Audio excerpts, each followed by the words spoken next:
My name is Joanna, and I'd like to share my testimony on how I became a Christian.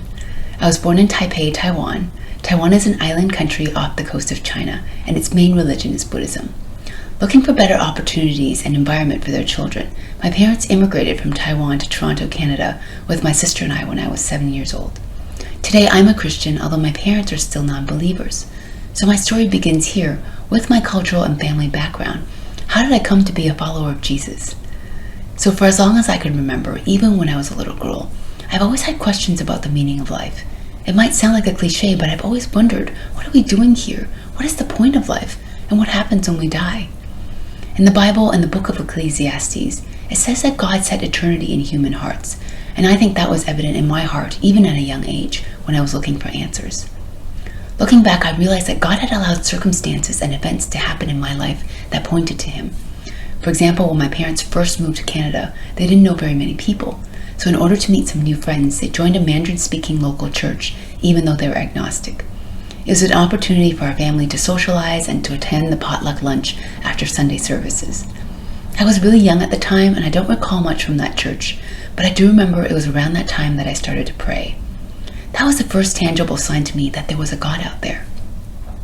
As I got older, the idea of God stayed with me, even though I didn't know much about Him. I also started to have a lot of questions about faith, about whether there is only one true faith, about why a good God allows for pain and suffering, and why God would even put us here in the first place. Along the way, I met some good Christian friends and continued to read books about Christianity and the Bible, but I always felt like I wasn't completely convinced. And even though I did all the things that my parents and society expected me to do, I graduated from college, I got a good job, I married a great husband, but I still felt vaguely unfulfilled and lacking a sense of purpose. What am I doing with my life? Am I supposed to just graduate, make some money, get married, have kids, and then simply die? What is the point of doing all that in the end? No one will remember or care what we've done after a few hundred years, so it just seemed meaningless. So I continued to struggle, and another thing I struggled with was reading the Bible.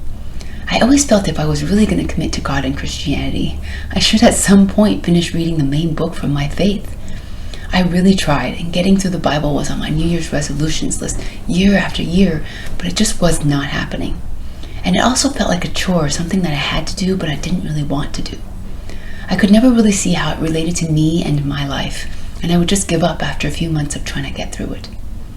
The turning point for my faith happened about 3 years ago, when I moved to a new neighborhood and started attending a local church there. I joined a women's Bible study at this church mainly to socialize, but as I started to read the Bible with these women and heard their insights about the Bible passages we were reading, I really felt the truth and the wisdom of the Bible and the life of Jesus Christ start to reveal itself to me.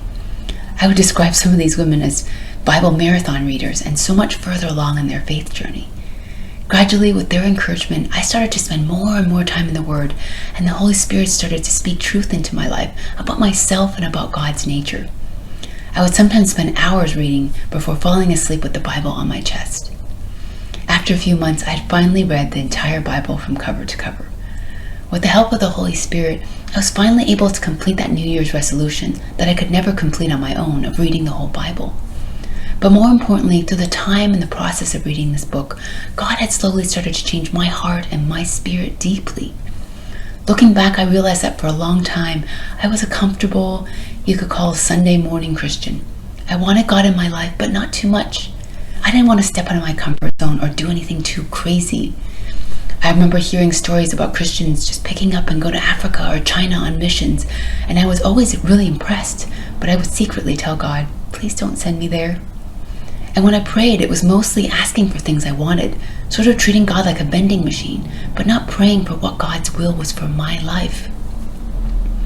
Little by little, as I grew to trust God and know His character, He has revealed to me the answers to all the questions I've had my whole life about why we're put here on earth. He showed me I was asking the wrong person for the purpose of my life. The truth was that in order to know the purpose for my life, I needed to look to Him, my Creator, and not within myself. So now instead of being fearful where He might send me, I look with expectation and excitement to see where He wants to use me and where I might participate in His works and miracles. I pray that my testimony will encourage you to know that God is working everywhere. God is bigger and better than we can imagine, and He's bringing people of all nations, of all different cultures, colors, and languages to Him. Thank you for listening to my story.